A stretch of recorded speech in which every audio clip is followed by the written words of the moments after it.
I made this TikTok account for Josh because Josh's side of the story was never even mentioned, even though every second of what happened to him that morning was recorded. They told their side of Josh's side of the story, the ex-husband and the girlfriend, and they told their side of the story. But Josh's body told a different story from theirs, and this recording tells a different story from theirs. But that was never even mentioned. So this TikTok account is for Josh. I don't think any legal action can be taken against Josh's girlfriend since her ex-husband was acquitted. That's what they tell me. But the truth needs to be out. And everyone's going to know what she did and who helped her. So spread the message, like my videos, and if you like them, comment. I have a lot of likes and almost no comments. So tell me what you think. I need your input.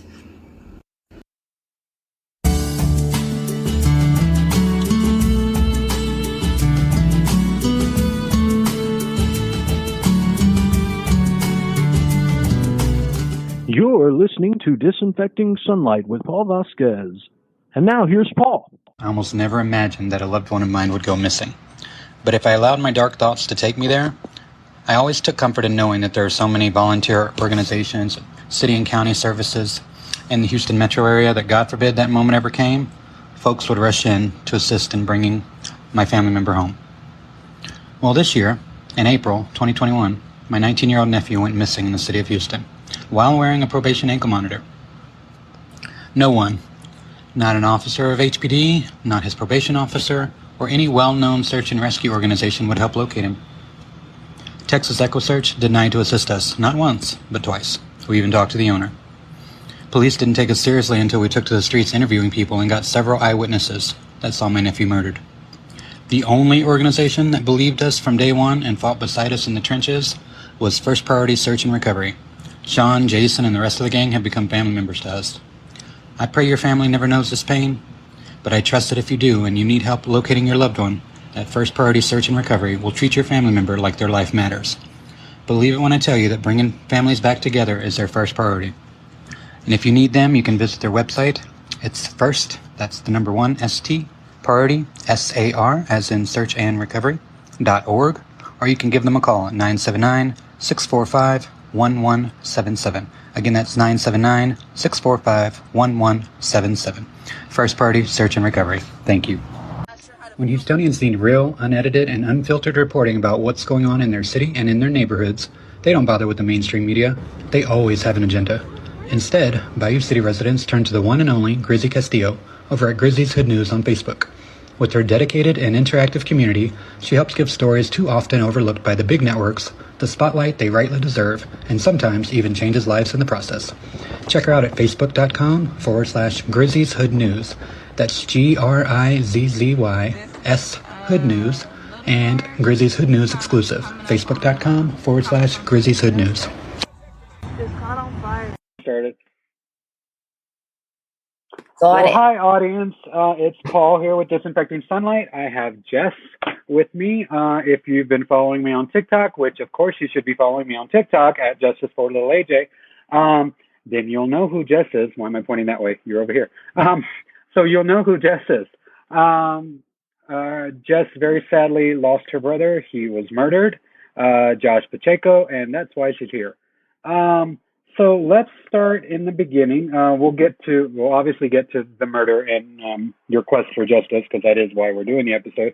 But let's start on the little lighter side. Tell me about childhood. Which one of you is older? Where do you stand in terms of that? He's the baby of the family and the most spoiled, the spoiledest of the spoiled. Yeah, he's the baby, and he was our only brother, my sister. So there's only 3 kids between he has a different dad, but he's not a half brother. He's always just been our brother. And so different dads, but same mom. And we grew up in, our mom did the best she could, so we didn't grow up like super poor, but we definitely weren't, we thrift store clothes. And we grew up together, like super tight as kids. And he was a rambunctious kid. I don't know. He was hanging out with my friends in high school in like 5th grade. And my mom was like, your friends just came over and asked if Josh could play. Like, you're such a bad influence on your brother. And I'm like, he's a bad influence on me, because he was like smoking pot back then and like drinking beers. And I'm like, Oh, you're going to get me in so much trouble. aw. What's the, so are you the middle child? Or are you Yes. the older? Oh, you're the, okay. And what's the age difference between you two? 4 years. 4 years, okay. What's his sign? He is a Leo. His birthday is August 9th. Yeah. Audience, for those that are listening, we talked beforehand about whether I wanted to do a reading or we're just kind of going to keep it factual. We're just going to leave it open. If things happen, things happen. So unfortunately, for those that are listening, you can't always see me staring into space, and there's a lot of dead air. So forgive me for that. Those that are watching, you can see me looking all loopy. But that's just how you know information is coming in.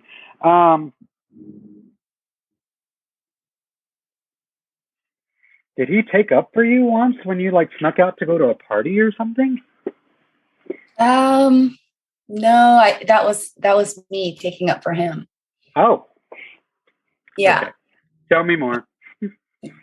Yeah. Well, it wasn't even really a party. It was like I was at a friend's house. It was on like a gathering, and like my mom was like, "You need to come home." And so we were on our way home, and we lived in Manteca at the time, and Manteca has these huge parks, and it's like we're walking, like my friends and I are walking home to my house, and like from afar we hear like giggling and laughing in the park. And so we're like, let's go check out what's going on in the park. Maybe we know these people. And so we get closer, and it's my brother and one of my best friends. They're sitting up in the slide, like the dome part of the slide, and they're drinking Mickey's. And mind you, Josh is in like 5th grade, 6th grade, like 5th, 6th grade. And I'm like, you are going to get me in so much trouble. And so I had to take him back to my friend's house where all the people were gathering, had to like sober him up some. And then like when we came home, like I had to lie to my mom and tell like he's been with us the whole time, blah, blah, blah. And like, I'm like, go straight to your room. Like, don't breathe on her. Like, don't look at her. Just go to your room. And so that time was, oh my gosh, he almost got us in trouble. Like, I'm like, you need, like, if you're going to do these things, like breath mints, eye drops, you gotta, you gotta cover your tracks. And so, yeah, I was at a party and I found him in a park. He wasn't hammered, but he was definitely like, I'm like, you're going to get me murdered. Mom's going to murder me. And mind you, my parents were Mormon at the time. So, oh, girl, bye.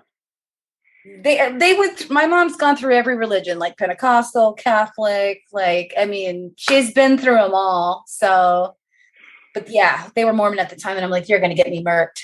I'm never going to. It's funny that he brings that because I'm glad that resonated with you. Because literally before we even started recording, he kept saying, ask her about it. And I'm just like, okay, is this Josh or is this someone else or am I just crazy? So thankfully I'm not crazy. Okay, what else?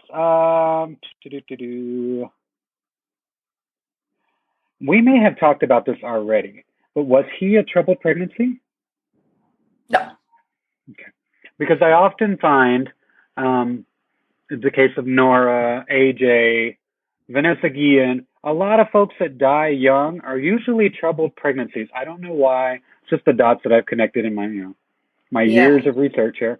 Okay, let me see. He did have trouble as a young kid, so. Health trouble? No, it was just one incident, so.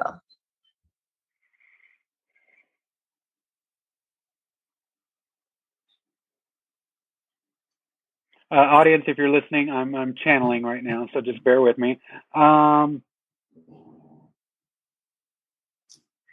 Did one of you have like a really bad allergic reaction or like chicken pox or something? I'm seeing someone's covered with something, but I don't know what it is. So Josh had chicken pox twice. Okay. And he, like, in his later adult years, like, he loved shrimp, loved all kinds of seafood. There it But is. There it is. when he was younger, he could eat it. But when he was older, like, he would get these Gulf-sized lumps if he ate shrimp, or ceviche was one of his favorite things to eat. And he, like, anytime we'd make it, he'd just be like, I want some. I want some, but he couldn't because it looked like somebody hit him with golf balls all over his face. God bless him. Okay, so he really is trying to connect with you. Okay. All right. Well, so where do I want to go now? Because yeah, he's coming through really strong, but I also kind of want to tell his story at the same time. So let's.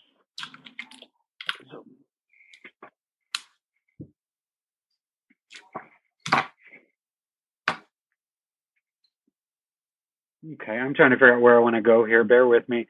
Generally, I'm a little more researched, but there wasn't that much information to find on Josh outside of your TikTok. So, sadly, I know what that's like. So, what was his relationship like with your parents? With my dad, when he was younger, like, when he would take us girls, he would take Josh too, because he always wanted a son. But in his older years, like, he was mama's boy. He's always been a mama's boy. Like, we've all had our issues with each other, but I think that even now, even with him gone, like, the day that he was, can I say the M word? Yeah, you could say it on here. Okay. So the morning he was murdered, my mom was actually scheduled for a colonoscopy. So she'd been up all night going to the bathroom. Oh, God and bless her. She woke up. She had to be at this appointment at a certain time, and she was going to the bathroom, and a mirror that has been on the wall, she said, for years. She said it was like, oh, and it, like, from across the room it fell. And so when she got out of the bathroom, she went and looked, and the mirror wasn't broken, but it was like, it shouldn't have been off the wall, and it was. And then, like, 5 minutes later, she said that she got the call that Josh had been murdered.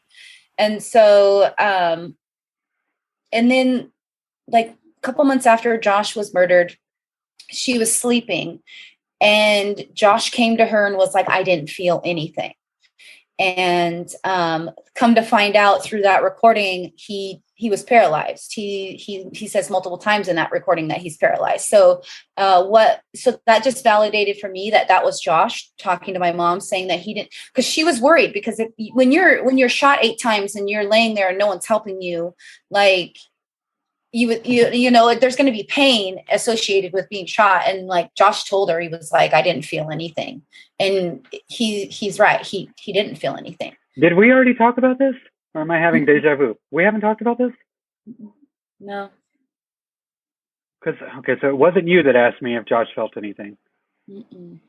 Interesting. No. Okay, now we kind of fast forwarded, but for the audience that's just that doesn't know anything about your story, for those that are listening and exposed to you for the first time, tell us, well, before we get to the murder, because we already skipped there and we'll get right back to it, but what's the one thing you remember most about Josh growing up? If there's one trait that he had, something you missed the most about him as a boy, what was it?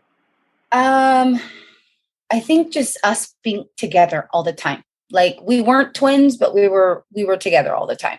And, like, if we weren't together, like, we were always connected in some way, always. And, like, me and him, like my mom too, like, I mean, I'm pretty sure a lot of people can do it, but, like, I can just look at him and know exactly what he's thinking, and he can tell what I'm thinking. And, like, it's like a channeling, and, like, we could like hear each other, like, you know, like, speaking to each other. I get that.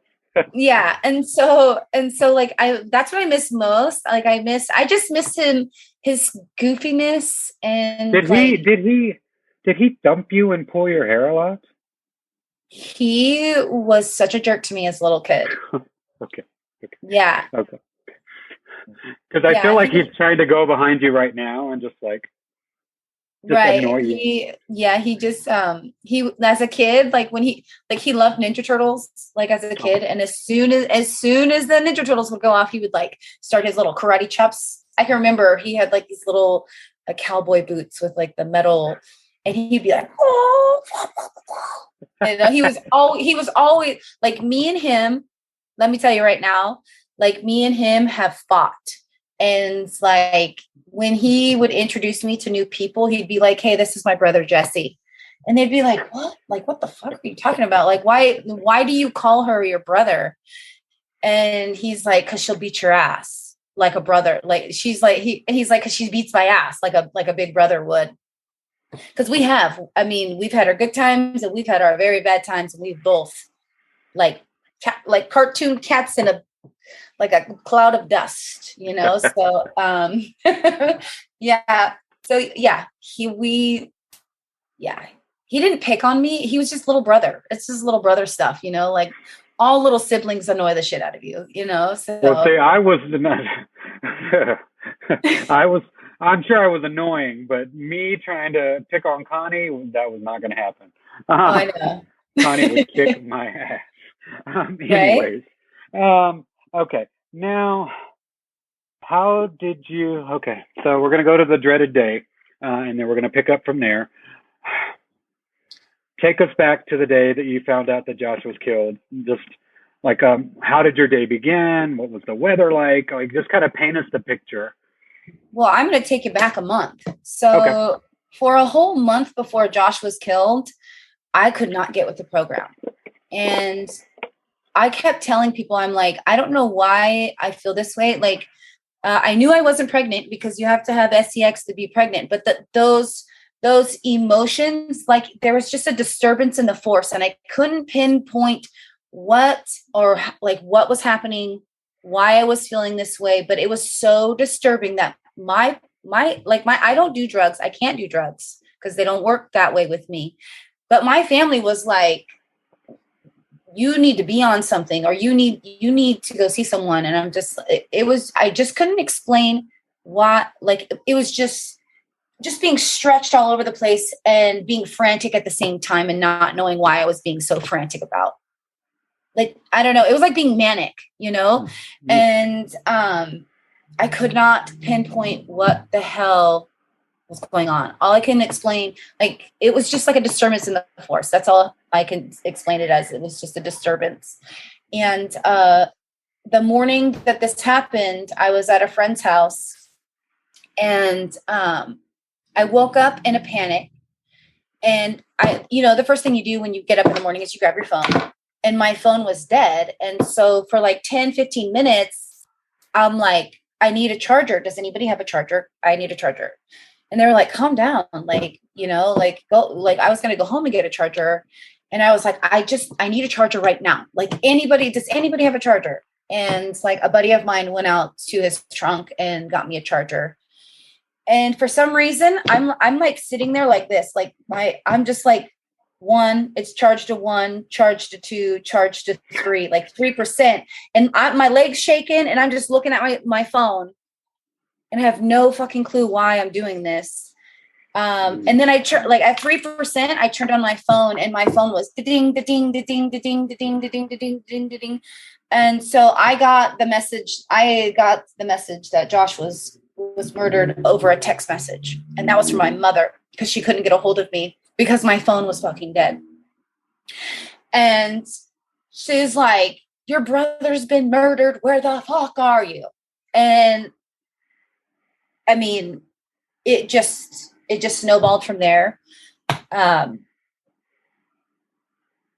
Yeah.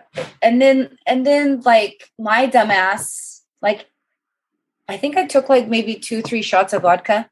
And then I was like, I'm going to go. And all my friends were like, I literally fought 4 dudes. Well, they were my friends, but I literally like fought them because they're like, you're not going anywhere. We'll take you. And I'm like, I need to leave now. Like, I'm leaving now. They're like, you just had 4 shots. I'm like, I don't fucking care.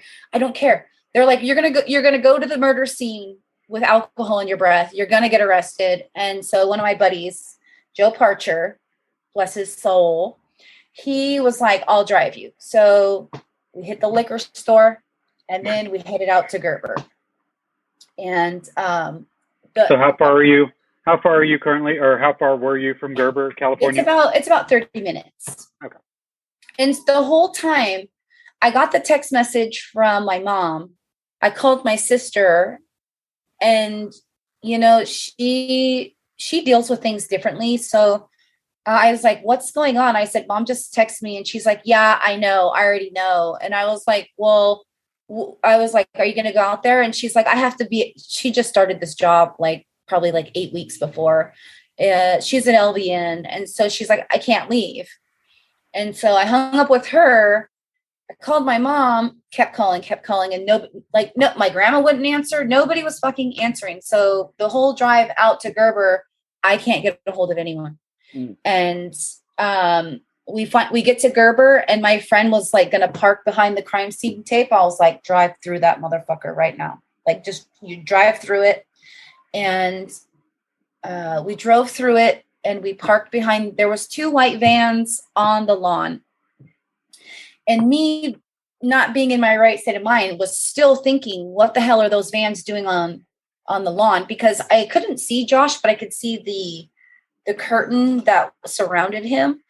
And then you could see the yellow markers all the way across the lawn. And I mean, this yard is like a half acre, huge yard, right? And it was just interesting to me, why their vans were right, not even 6 feet away. I mean, I watch crime shows, okay? I'm a crime show nerd, and that was just odd to me. Them having their vans on the lawn, right next to him, was just why? This is a murder scene. Why are you not parking on the street? And I was almost arrested that day. I got to pause for just one moment. Whew. I don't know what it is. I'm having a visceral reaction. I don't generally get anxious when I'm recording, but I just want to acknowledge for those that are watching, if you see my body language, I don't know if I'm picking up your anxiety or I'm picking up the anxiety of the day, but I'm just I'm turning into beef jerky right now. Forgive me, audience. Again, I don't generally have anxiety when I record the show. But I'm feeling a lot. It's heavy. It is heavy. And that heaviness, I felt for a whole month before this happened. It was just when you run and it's cold outside and your lungs burn and you can't take a full breath, and it felt, it just felt I just couldn't get with the program. There was a disturbance in the force, and I had no freaking clue what. And there's still a disturbance in the force. Right. I know. It's not as heavy, but it's there. And even before we started recording, something did not want me to do this show. Because it was just I was getting anxious before the show, and my anxiety's been pretty chill. I mean, I have anxiety disorders, but it's been pretty chill. But I was about to go off on someone at Chipotle for no reason. It's not really in my nature. I was flipping people off on the way home. So I'm wondering what that is, and you may not have an answer for that. No, but I do. Go ahead. I do. When the last psychic I saw, she had no idea that I had been doing this investigation for the last 3 years. But one of the things that came out of her mouth was, Josh wants you to stop being Nancy Drew. Hmm. She also told me that he's worried that his red rum will be solved with mine. So, I think we've talked about that. Yeah. Okay. Because I'm wait a minute, that can't be deja vu again. But no, we actually have talked about. And what's even more interesting is the first 2 tries of putting the recorder onto the computer. Well, this isn't the recorder, but the first 2 tries putting that recording onto the computer, it destroyed a brand new computer the first time. And the second time, it was an older computer, but it still fried it. And my friend Angela was like, he's very superstitious. And he's like, I honestly think that this is your brother telling us not to do this. And my thought was like, the sheriff's department did something to it. Like, so. Well, let's talk about the recorder. For those, again, that don't know anything about the case, what is the recorder? I mean, I know what it is. But for those that are just now hearing the story. So Josh knew that these people, Josh's girlfriend and her ex-husband, wanted to kill him. They had been going around for like 6 to 8 weeks before all of this, saying to other people that they were going to do this, but his girlfriend was inviting him over. And I honestly think that their plan was to get Josh in the house, kill him in the house. And then, I mean, they stuck to part of the story, but Josh's body was outside 25, 30 feet away from the house. But they still stuck to the story that Josh was doing a B&E and he was a threat and all of this stuff. So Josh knew that they wanted to hurt him, but I don't think he knew like how serious it really was.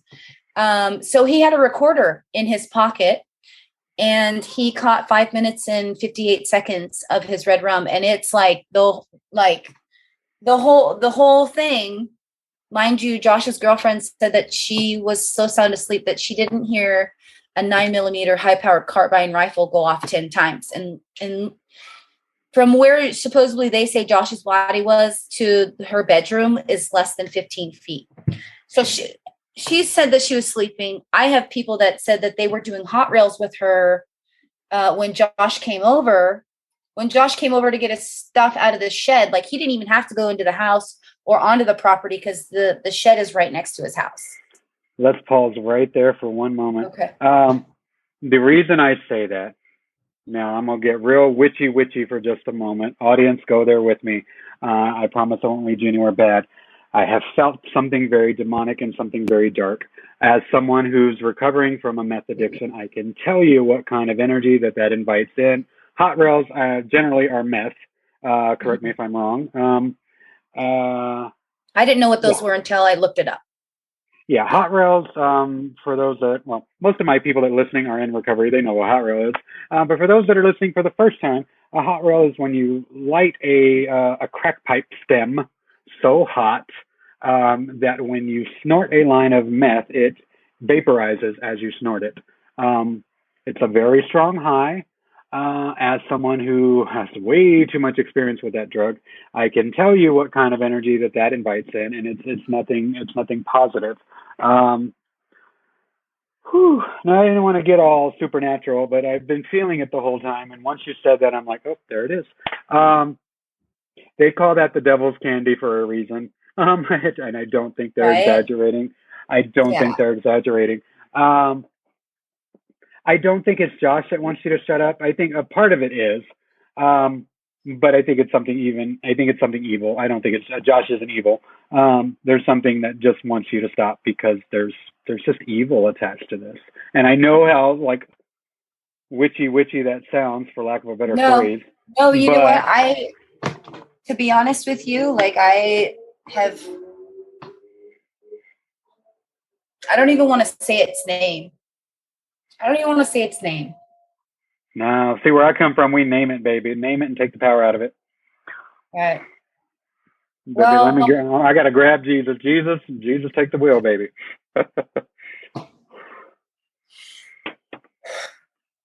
It's very powerful. And I do feel it around me. I know it's not Josh. I know it's not. No, it's definitely a demonic presence. Yeah. His name is definitely. Zozo. There we go. Mine is Bagul. Once I name him, I laugh at him. He goes away. I mean, he comes back, but I ain't afraid of no Bagul. Bazozo, no. What'd you call him? And I did not name him like that. That's from, I don't know. I just know that's its name. I've told you many times you're equally gifted, perhaps even more gifted than I am. But I'm glad you acknowledged that because I've been feeling it the whole time. And I know that I'm like, this is not Josh. Josh is a little worried about you, but not like this. This is like, shut up. Like, That's not Josh. But I can feel it. Ooh, girl. Hmm. Having said that, now, so audience, you're really going to see all sides of me now because I've been kind of like tiptoeing the audience into my gift and how strong it is and Right. what I see. The last episode was the first time I've ever done a reading on camera. The majority of my show was early on about recovery, and it's just kind of morphed into what it is as my life has taken some turns. Audience, there is something very dark and very demonic attached to this case. I can feel it. It makes me want to throw up, which is how I know it's demonic because it always gets me in my stomach. Um, Mhm. but having said that, it only has the power we give it, and I'm not going to give it any power. Yep. So, yeah. Honey, my stomach is gluten intolerant. It's demon intolerant too. Okay, so it just is what it is. Now, having said that, I just want to acknowledge it's not Josh that's trying to set you up. It's something darker than that, which only means you're on the right path. Right. So, Yeah. whew, I'm gonna woosah it out. Yeah. I So may have to go anyways, grab my daddy's crucifix. right. Woo, Yeah. girl. All right, moving on. Okay, so tell us about the recording. How did you find the recording or the Um, recorder? so so a year after Josh was killed, we went down actually on the day, a year to the day, we went down and got what we thought were going to be like all of his belongings, but they gave us the cutout pockets to his jeans, and we knew that there was a recorder in his pocket because somebody that knew Josh like came to us all frantic the next day after Josh was killed and was like, he had a recorder on him because he knew that this was going to happen. You need to ask detectives about it. And so we asked, and they were like, oh no, there's nothing on it. There's nothing on it. There's nothing on it. So a year later, 30 days after the trial of Josh's girlfriend's ex-husband's acquittal, we go down and we get the contents of his pockets. And so me just believing the police department, the sheriff's department, like that thing sat up in I have a little mail carrier thing that all the incoming mail comes in. So I put it up there. It sat there for almost 3 years. And like, I think it was like December 7th, I was watching Ghost Adventures and I was like, hey, I have a recorder. I was like, I wonder if I like got right and summoned Josh, like if he would come and talk to me. Like I was wondering if I would, yeah, I know. I was probably summoning like all kinds of shit. No wonder I have No, no, dark. no. I'm not mad at you. I find it because I know what's coming, what you found. I'm just like, whoa. Right. Sorry. I'm like, So, no, it's okay. So I'm like, get out this recorder and there's A, B, C, and D file. And all of these files are just jam-packed. And so the last file, D file, there was only two recordings on it. And I was gonna delete them. I was just because I just wanted a fresh file, and that was the smallest file. So I was just like, I can delete two. girl. And so I was pushing the buttons. And I was like trying to get it to work, because I was trying to see what was on it. And I pushed one button and then I pushed another button at the same time, and the date popped up. And it was this day. And I just sat there and looked at it. And I'm like, no way. And so I pushed play. And it was like, I could hear things on it, but it wasn't clear.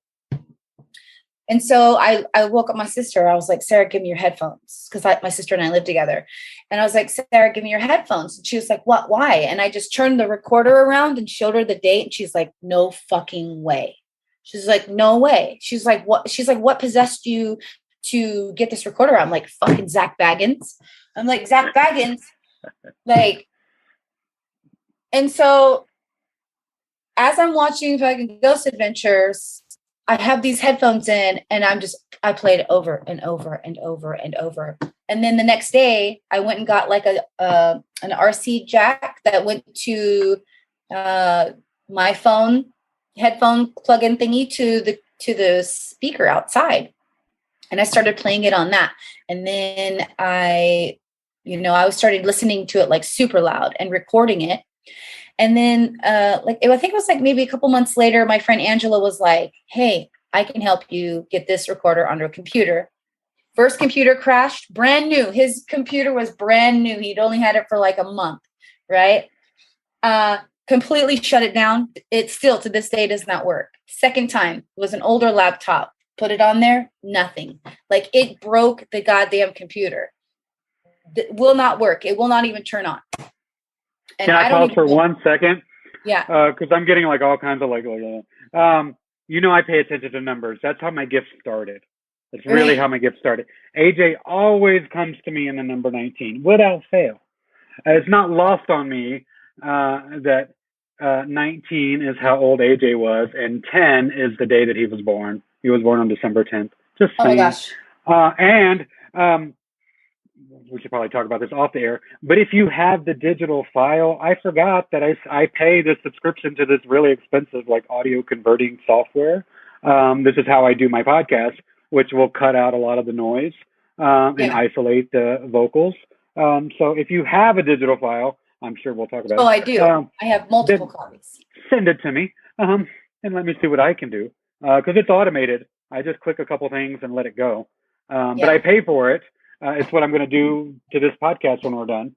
I've been using Audacity. So Audacity is great. But this like takes all the guesswork out because you have to be like a rocket scientist to understand Audacity. It's taken me 3 years to figure out what I need to do to get it to where it's audible and I can hear it. I mean, there's a lot of people on my TikTok that are like, it's hard for me to hear it. And then there's like Jody Wan Kenobi. Like she can not only can she hear it, but she's like, there's more than one shooter. And that coincides with I've seen 3 psychics and they've all said the same, well, almost the same thing. One said there was more than one shooter. The other one said that there was multiple people involved in this. And the other one was like, there were 2 guns. And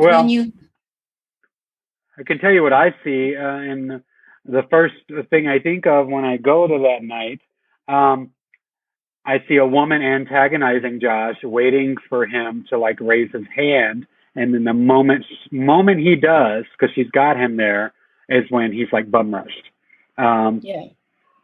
So forgive me, I'm kind of cutting to the chase. No, it's okay. It's okay.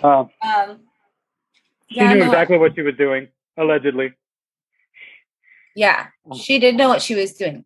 Like she's in sync with those gunshots, saying, I trusted you and you went behind my back. And Josh is like, I don't care if you fucking trusted us. And then like her response, like after she's in sync with those gunshots, she says that, and Josh replies to her, and she's just like, bam, bam, bam, bam, bam, bam, bam. She's pissed off that he had just said that to her. So that was her response, was to shoot him multiple times. And he was already on the ground. He says he's paralyzed before that. So we're supposed to believe that Josh was breaking and entering, and they shot him in a house that he'd lived in for over a year, and he didn't want to be there. He had been staying away. How does that make sense? Well, it doesn't. Yeah. It doesn't. Right.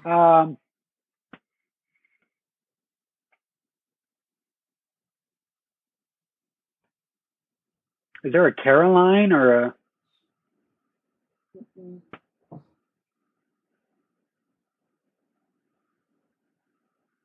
Or is it a Conaline? Oh, girl, I'll be here all night. We'll do a reading off there. Because I'm hearing like a Caroline, or it could be like a Conaline, like a van. I don't know what that is. Write it down. We'll write it down. Yes, girl, I'll be here all night. Sorry, audience. We're all over the place, and that's okay because I have ADHD. But you listen anyway.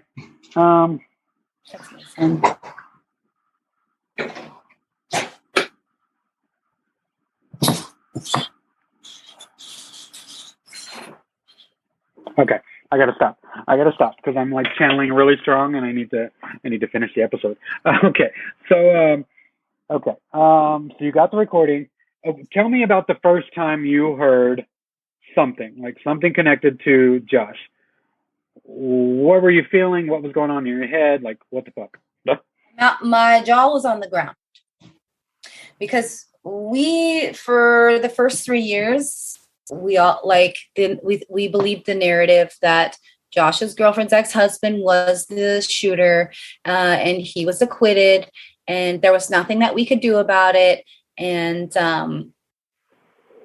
the first time I ever heard the gunshots, like, clearly, and then I heard a woman's voice, because Josh's girlfriend said that she slept through the shooting. Like, first of all, you don't sleep through the shooting. Second of all, I know that she wasn't asleep. She was up doing drugs, 30, 40, 24 minutes, 30 minutes before Josh was on a live. Let me let the audience know, ain't nobody sleeping after a hot rail. I'm just saying. Right. And so my first reaction, my fingers were smoking. I was emailing the district attorney. And I have over like 2,000 emails that I've sent him in the last 3 years, because it's just like, what are you doing? And now that I know, like, in that recording, Josh's girlfriend says that her uncle runs the politics and that he would get them off, and it would be self-defense. That's like seconds before Josh has shot multiple, like. Girl, she can't even criminal right. I'm just saying. Right. If you're gonna murder someone. Right. Maybe you don't say it out loud. Hey, they can get us off while you're murdering. And the reason why I know it's her is because Josh calls her out by name. Of course. And he says, "I trusted you, so and so." And she's like, "Shut up." Yeah, so and so. Yeah, and so that places her in the yard when she and her daughter were supposedly so sound asleep that they didn't hear anything. So that was really when it started to take off. And I homeschool my kids, but I'm really busy. So every single weekend and every single time that we had a break, or we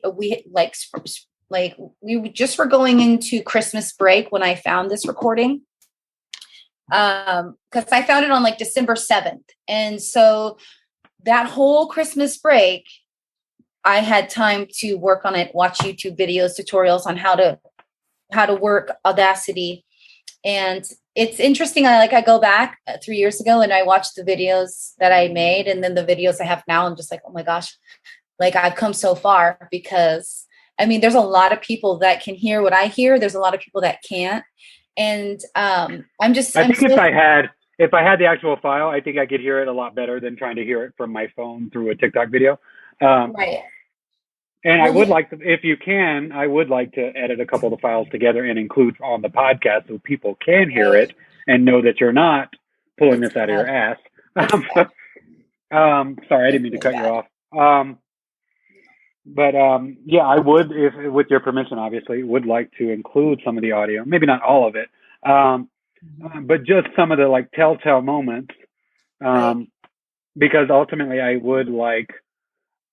We want justice. I'm hoping the podcast, blows up. I'm hoping the fact that you've been sitting on a recording for 3 years without even knowing it, get some folks on your side. So it'll be 6 years in October. So the first 3 years I sat on it.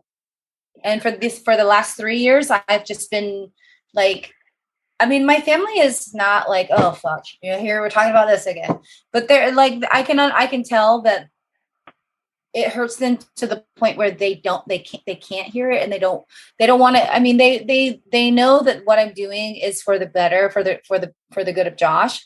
But at the same time, they're just so paralyzed with grief that they just shut it out. And so I'm like Sherlock without a Watson, and Watson without a Sherlock sometimes. Like, that's how I feel. I'll be your Watson. You got on the ball. I know that's what you said. That's what you said when I first talked to you. I'll be your Watson. But now I'm still hung up on it though. The first time you heard it, I'm going to sound like a therapist, and that's okay, because I like to play one on TikTok. Yeah. What are you feeling? what is the feeling when you hear this recording and you hear panic or manic? Panic. Interesting. Why panic? Like this whole thing. Okay, so the only person I told this to was my mom, and it was after Josh was killed, and I told her, I was like, Christy did it.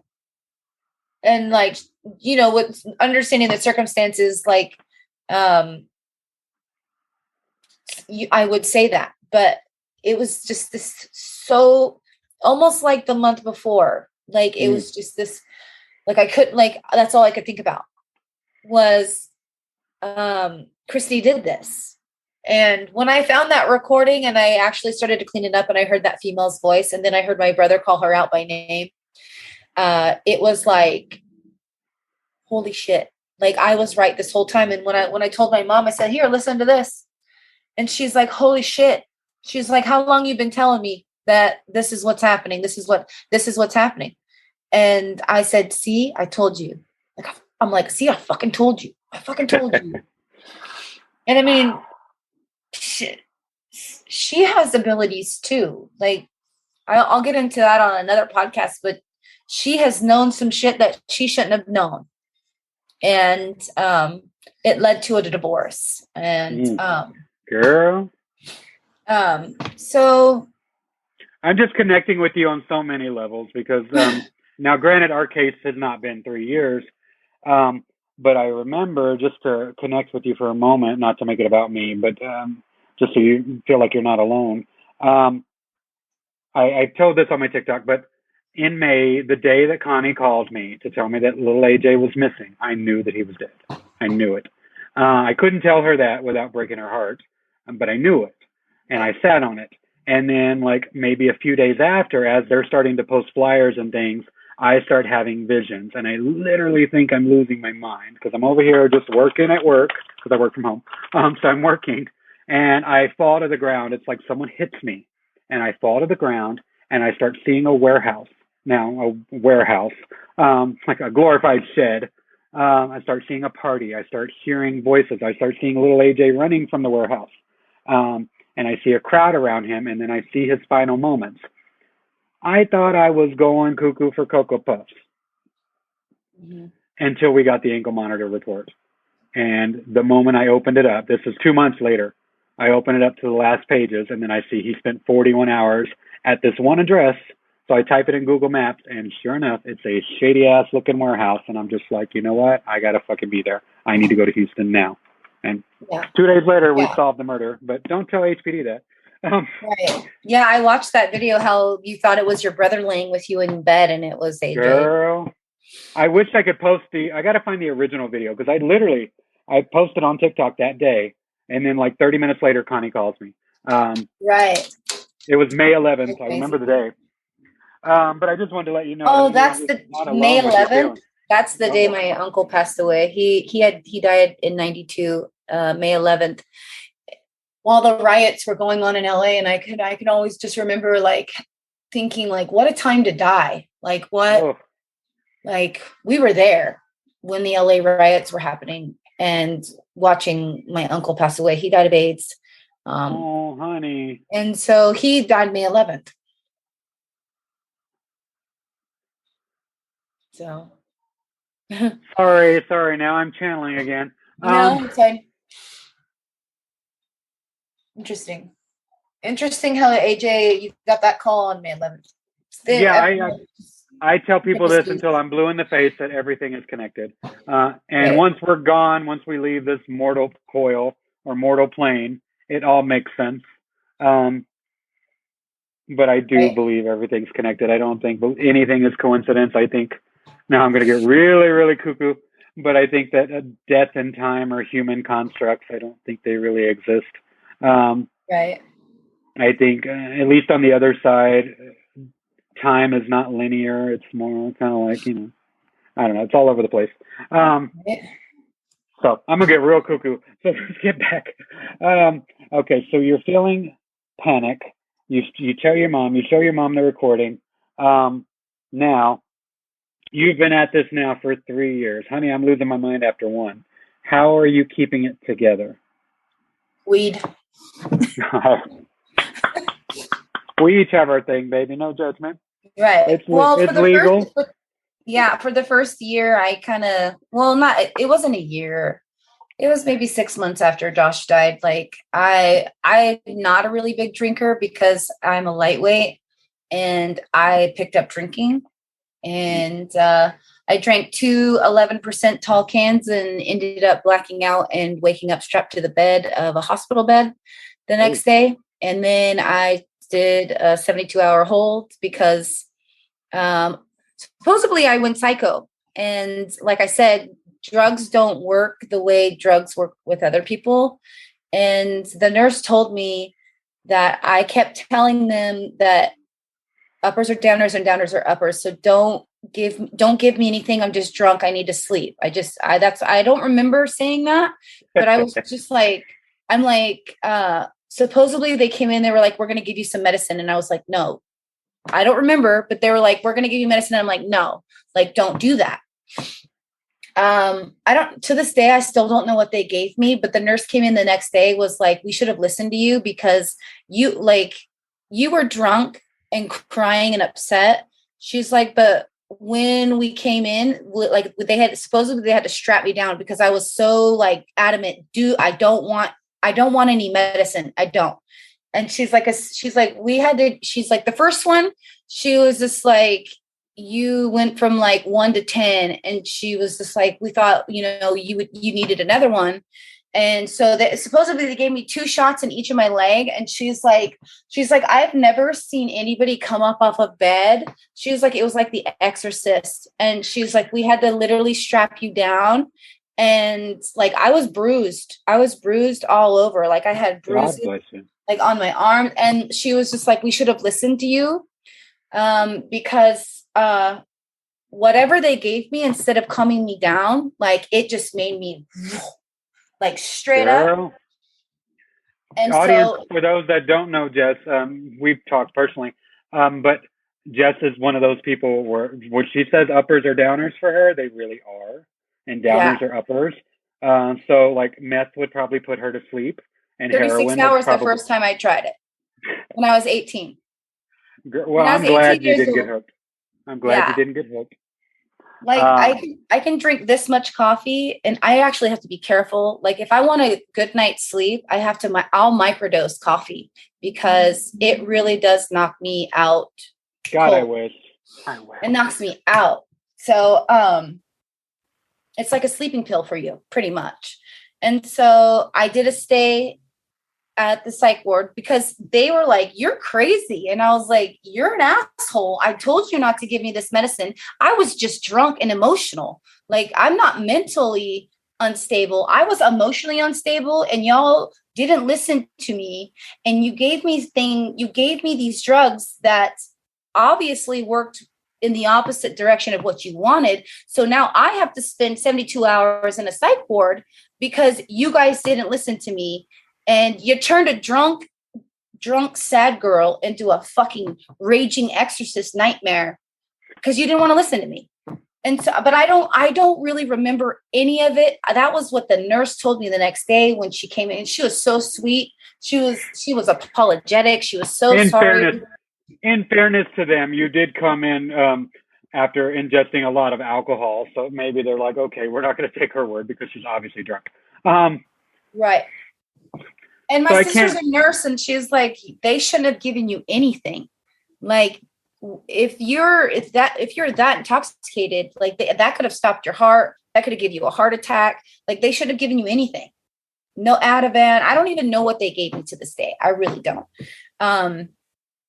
Maybe I should look into that because they took my gun rights away. Like I will never own a gun, but this year is year number 5, and I'm going to go down and reinstate those gun rights because I'll never own a gun. I'll never buy a gun, but I just want that right to have a gun if I wanted to ever.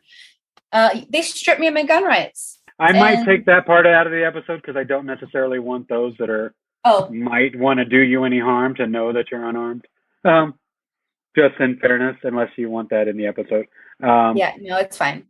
Okay, just checking. Because yeah, I would hate for anyone. Now, I mean, Yeah. I'm pretty vocal about not owning one either because of my own depression. No, I have But two huge dogs, and like if anybody were to come in here, they'd be sorry. Like they would be okay. really sorry. Now you can own a gun, but other people in your house can own guns, Right. and they do. No, And they actually, my dad just recently passed away, and he had this. It's a it's like a pepper spray, but okay. it's like in these balls, and it's like a gun. So if you, it's like it's like paintball gun. I know But what with you're talking pepper about. I don't know spray. what they're called, but yeah. Yeah, and so we have one of those, and so that, I mean, that's pretty much the only thing that we would ever have in the house. We have kids, so. Well, also you're known for giving a good beat down. Right. Yeah, I know. And Josh was too. And I'm pretty sure that's why they used weapons, because they knew they couldn't take him. They knew they couldn't take him any other way. Like they couldn't, like, Damn it, Josh. What? Sorry. So, he's telling me that someone was watching him that entire day. Like they had their eyes on him. They were making sure that he kind of followed the path that they Right. wanted him to follow. I know exactly who that is. But yeah, somebody was watching him that entire day just to make sure that he was following the breadcrumbs. I know exactly who that is. Josh, she knows, okay? Right? Sorry, I feel like Oda Mae from Ghost. Is he yelling at you? Kind of, yeah. It's like, dude, make sure she knows. Make sure she knows. Right. Ay vey.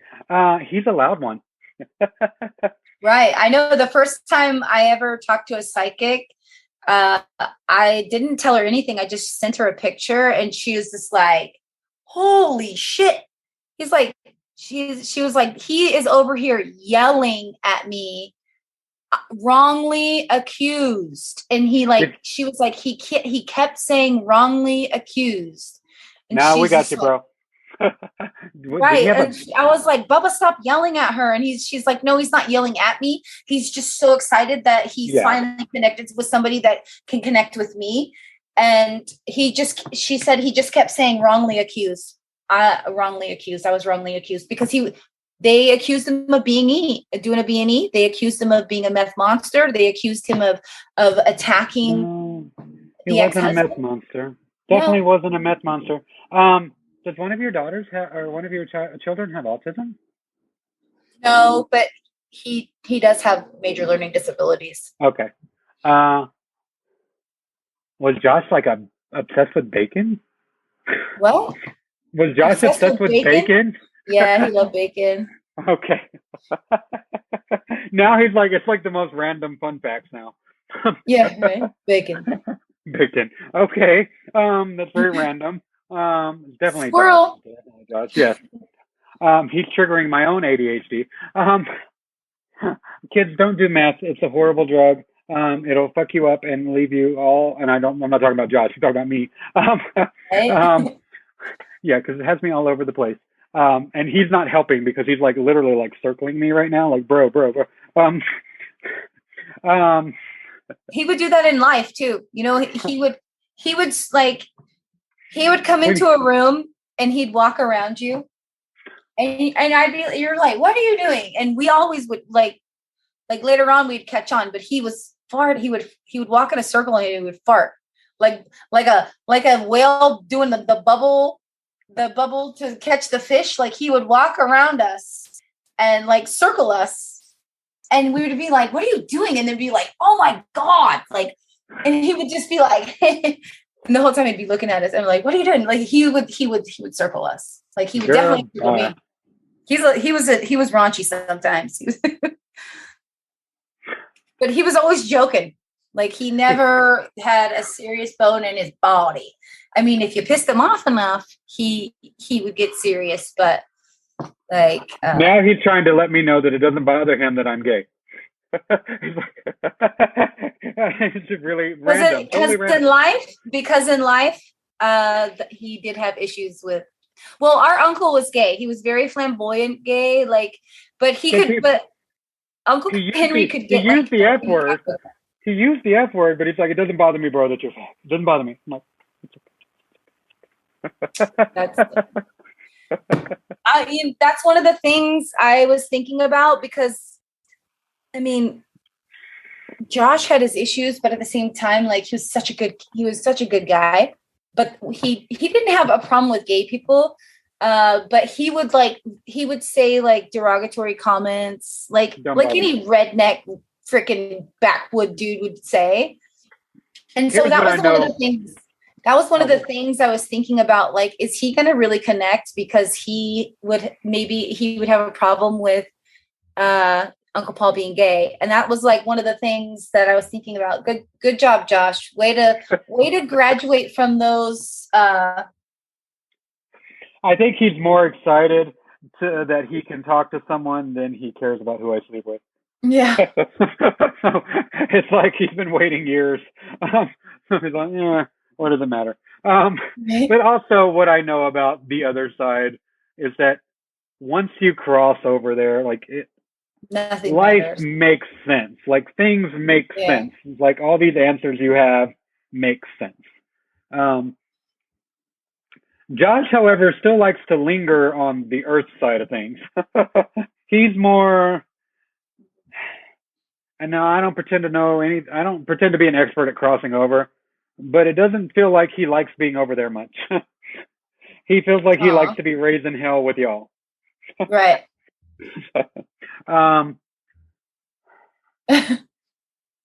That's awesome. You may have answered this already. Did Mom have a health scare recently? She's having a lot of health scares right now. Okay. She's got yeah. Yes. I think that's his big issue with staying over there, is that he's more concerned about Mom, and Mom has been having years of health issues. I think that's why he's clinging on so much to y'all. Because it almost feels like, and I'm not saying Mom is passing anytime soon, but it almost feels like he wants to pass with her, like cross with her, so she's not alone. Because he is the baby. Right. And I feel like Mom held his hand through a lot of things, and he kind of wants Mom to hold his hand through this too. Right. Aww. Even though he's all like, I'm a macho man. Like, he's still a big softie. Like, he's still funny. A big softie. Oh my gosh, that's hilarious that you call him a macho man, because like he was like little Mighty Mouse. Like he was, the little cartoon, the Looney Tunes cartoon with the bulldog. Short, stout, and just racked. And like that's he macho man. And my mom always would say, "You're not Mighty Mouse. Like you need to calm down a little bit." He's just, because he was so like, he was a little bit taller than me. I think he was like, I'm 5'5", so he was like maybe 5'6.5". So we were like, he's short, stout, little fucker, like so. Yeah, he's all macho. Like that's how he would walk. Like all the time. Arms out, like just strut. That's funny, because that's exactly how my brother was too. Now I have very few memories of him because he was murdered when I was 3. But I have 3 very distinct memories. And that's one of them. Because they literally called, his nickname was Mighty Mike. Because he was just like, oh, I'm a badass. Girl, bad. Yeah, Josh thought the same thing. Fucking badass. AJ too, in fairness. AJ too.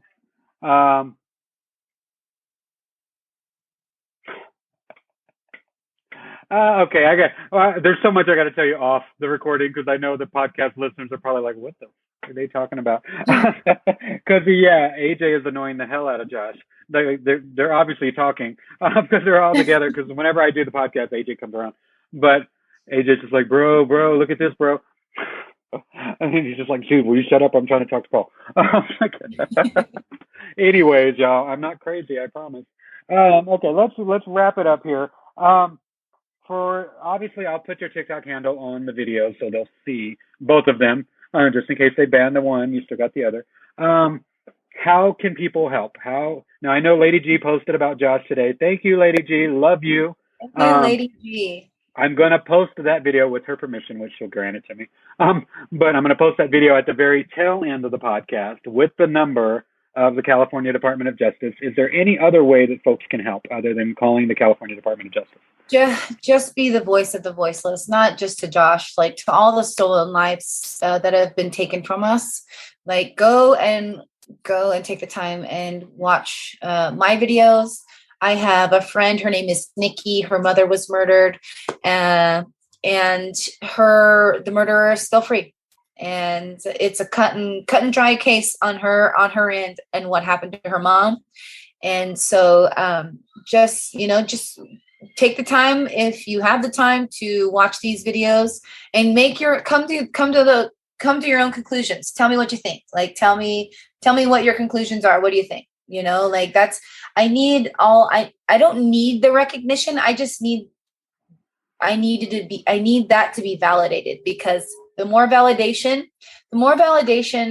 I get, because supposedly I can't have a trial by jury, right? Everyone is telling me that Josh's girlfriend can't be charged because her ex-husband was acquitted. Mind you, he was acquitted in 23 minutes. But supposedly they try to tell me that there's nothing that they can do to get her behind bars unless someone comes forward as an eyewitness to what she did, then they can't do anything. So if I can't have a trial, even with the recording, with Yep. Josh's voice. Yep. Okay, Yep. Something is effed up. Something is Right. definitely effed up there. No, honestly, that sheriff's department put that Josh's girlfriend before the pursuit of justice. They put her husband before the pursuit of justice.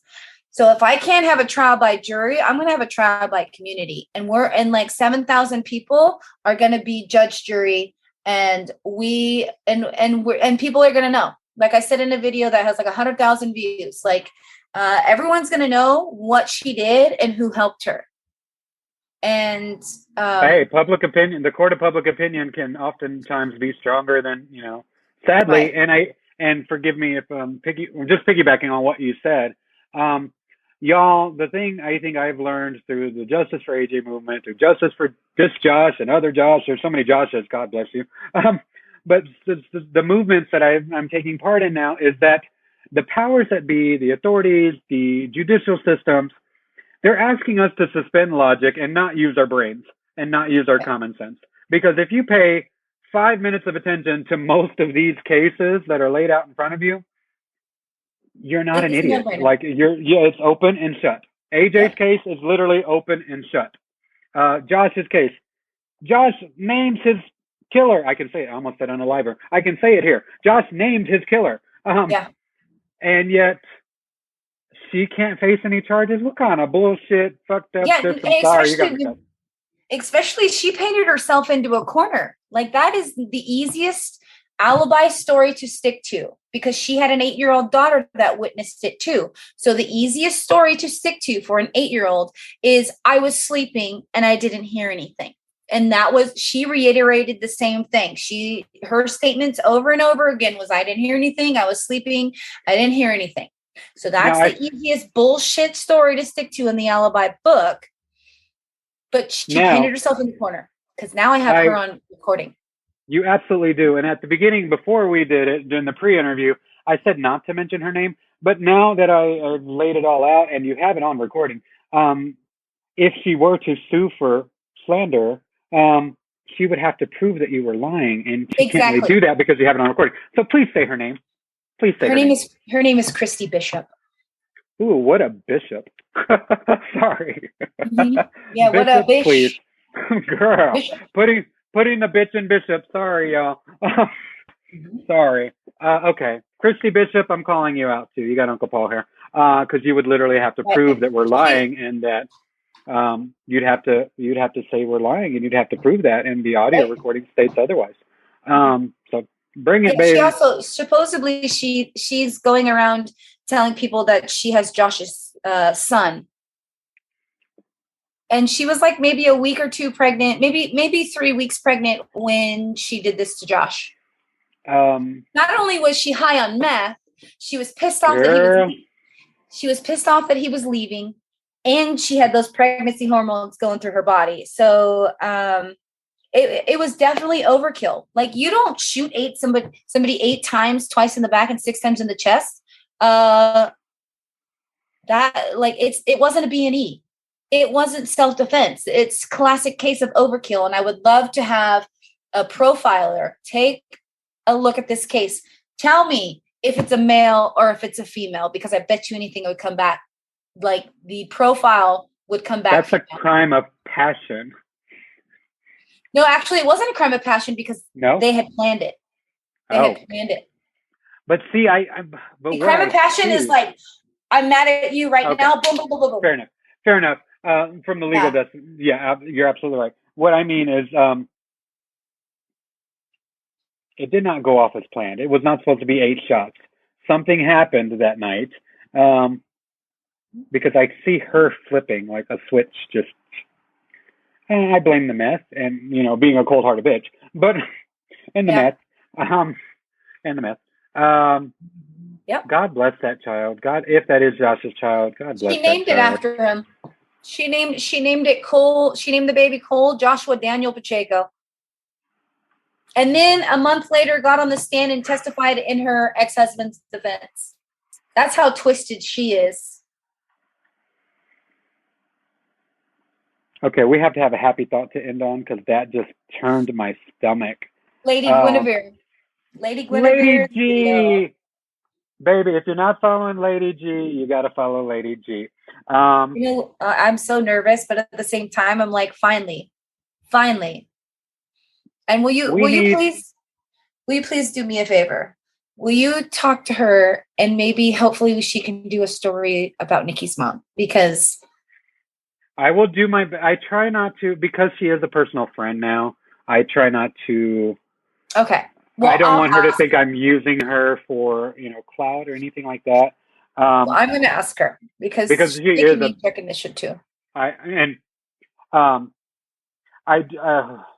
tell you off the podcast. But I try not to pressure her to push any cases out as much as I want to get justice. Now, I will post the hell out of Nikki's case.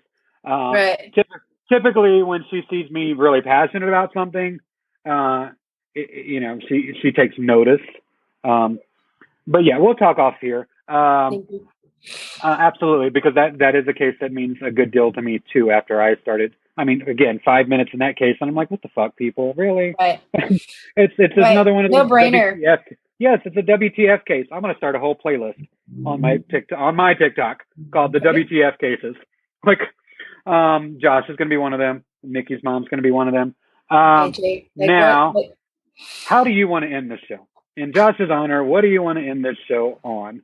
What do you want to? I just want everyone to, if you call someone your friends, like, you be their friend. And there's a lot of people out there that consider they said that they were Josh's friends, and none of them were Josh's friends. Like, they weren't feeding his soul, they were feeding his demons. And so, girl, if you know anybody that's struggling with, not too often is male domestic violence talked about, but it does happen. And if you know someone that is dealing with domestic violence and that's a male, like just believe them and try to help them as best you can. And, because if Josh would have came to me and said, this is what's happening, because as a male, you don't want to admit that you're being abused. And I think it was like a pride thing with him. But my mom saw a lot of that abuse from her. That's why you're here. I'm sorry, I don't mean to cut you off. I've been wondering why I'm so drawn to this case, why AJ's all over this case, because AJ was a victim of the same thing. And the moment AJ left his girlfriend several times over the 4-month period.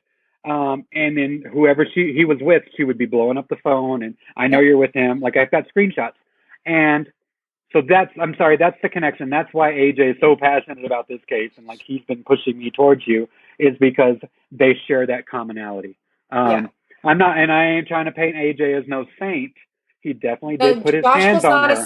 Josh was not a saint either. Josh and his girlfriend were toxic for each other. It wasn't just one-sided toxicness. They were toxic to each other. And he put hands on her and she put hands on him. But like I told you, my brother and I used to go around, right? But he would never hit me unless I started it. Like he was only a vicious pit bull if you bit him first. Like he was very docile, loved everything, loved kids, just happy go lucky. But if you bit him first, you were FUCK'd, you know. Baby. And what people don't often know about domestic violence, I could say it on here. Sorry, right. I'm so used to TikTok language. I know. So used to TikTok. Damn you, TikTok. But what most people, I think, that have never been involved in domestic violence, God bless you for one. Thank God, count your blessings. But the hardest time for anyone experiencing domestic violence outside of the abuse itself is the moment you try and leave. That's when the shit hits the fan. AJ literally told a friend on April 13th, hey, I am going to turn myself in. I'm going to skip curfew. I'm going to turn myself in because I'm tired of this shit. I want to be done with this case and move on. And then his ankle monitor goes dead the next day, and he's dead 2 days later. I know. They tried to say that Josh was this and that, and I'm like, who's dead? Who's dead? Baby. Who's dead? Stop. And can we stop victim blaming? And stop justifying murders. Stop justifying murders. There is no justifiable homicide. Sorry, not sorry. Sorry. Nobody gets to play God, in my opinion. Especially when they shoot him in the back. Like, how do you shoot somebody in the back when they're coming at you? Doesn't make sense. And do we believe? Okay, one more thing, and then I'm gonna let you go. Do we believe the neighbor when the neighbor said he didn't hear anything? Because I was just reading that article before we got him. Do we think it happened in the house and Josh was running out, or do we think it happened outside? Oh, everybody in that town of 1,000 people were woken up to cannon fire that morning. Like everyone in town heard, except for their neighbor. Right. Yeah, because I'm sure you read the article. I was about to say I'll send you it to. I'm sure you have it. I have it. But yeah, he said he didn't hear anything until the cops got there, which I find really hard to believe. Because he heard fighting, according to him. He heard fighting all the time, but you didn't hear 8 rounds. No, that was actually 10. Oh, even more. Mm-hmm. Yeah, it was a full 10 clip. So, yeah. Baby. All right, Mama. I just want to end this by saying thank you. I appreciate you. And I was just researching when I first saw the very first video of your face, and because I was like, when did you come into my life? Like, when did I actually notice? And it was in September. Oh. Mm-hmm. Whew, girl, if you knew how bad September was for me, baby. I know. It was in September, and I'm like, gosh, I mean, I didn't know you at the time, but I've been following this since September, and I'd rather have my nephew back, and sadly, I mean, that would mean I wouldn't be your friend, and I wouldn't know a lot of people. But if I could just have him back and fix him, yeah. But the silver lining is that I get to meet some amazing people. Sadly, we're all brought together by trauma. But most of the people that I've met are just like the most beautiful souls you'll ever talk to. You're an amazing woman. You're as smart as fuck. You're gorgeous. I love your hair. Your hair is just like on point, girl. Sorry, I'm getting really gay now. Unlike some of ours. But like TikTok and AJ has brought so many amazing people in my life. So again, I'd much rather have you here, AJ. But if this is the alternative, if this is what I got, then I'm grateful for it. Yeah, where is AJ? Where is AJ? Like, someone needs to know. Someone needs to say something, because I know where my nephew is. I always have. I just don't know how to get down there and get him. I firmly believe that at least his head is in the sewer line underneath where he was killed, because there's literally a sewer line right there. And I've seen it several times in my visions. I just don't know the first thing about getting down there. But that's why I was climbing down into the manholes to begin with. I was literally looking for That my video. nephew's head. I was looking for my nephew's head. I saw that video. Oy. Super sad. Anyways, on that note, I'm going to stop crying. I love you, honey.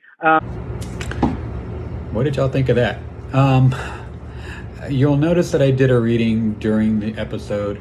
That's probably going to be the norm from now on, because I am a psychic medium, and I've fully accepted that. And I can't talk tonight, but you know what? I'm perfectly imperfect. I have accepted that I am a psychic medium. Where that gift comes from, I don't know, but it's there. So if the subject has been deceased, or is deceased rather, you'll likely be getting readings from now on, because they come to me and I feel things, as you saw during the show. Now, typically I would make these episodes kind of fluffy with, media coverage and different news clippings, but unfortunately Josh didn't get any. As you'll find out if you watch my TikTok, so many murders are being covered up and protected by those good old boys. And I don't say that to say that all cops are bad. I'm not on Team ACAB. But there are many that are corrupt. Sad but true. So what we'll end with Lady G, my friend, my mentor, badass social justice warrior, Lady Guinevere75 on TikTok and Instagram, or as she calls it, Insta. But I can't thank Jess enough for doing this episode and for telling me her brother's story. It is not lost on me that one of my favorite Brene Brown quotes is that we share our stories with those who've earned the right to hear them. So thank you, Jess, for entrusting Josh's story with me. Audience, you're going to notice that the show has expanded. We started talking about recovering from life, and as I grow into a bigger TikTok creator and deal more with social justice, we're going to be weaving social justice and recovery in together. That's just where my life has brought me. So, as I always say, stay in the light. Hey, TikTok fam, Lady G here, and this king is 31-year-old Joshua Daniel Pacheco. Tragically, Joshua was murdered on October 19, 2016, and no thanks to the small-town good old boy system, the person who actually murdered Josh has never been brought to justice. Strangely, in the small town of Gerber, California, located in Tehama County, it sure seems as if everyone who works for the sheriff's department is somehow personally connected to someone who works at the courthouse and or the county's politicians. Hearing statements made such as, "My uncle runs the politics in Tehama County and he'll get us off," are not uncommonly heard. In fact, that good old boy system works so well in Tehama County that even though Josh's murder was caught on a recording device, a man who was not the real shooter was arrested in order to protect the identity of the real murderer. It's long past time that Tehama County's system gets looked into, so call the California Department of Justice and demand an investigation. Boosted justice for Josh!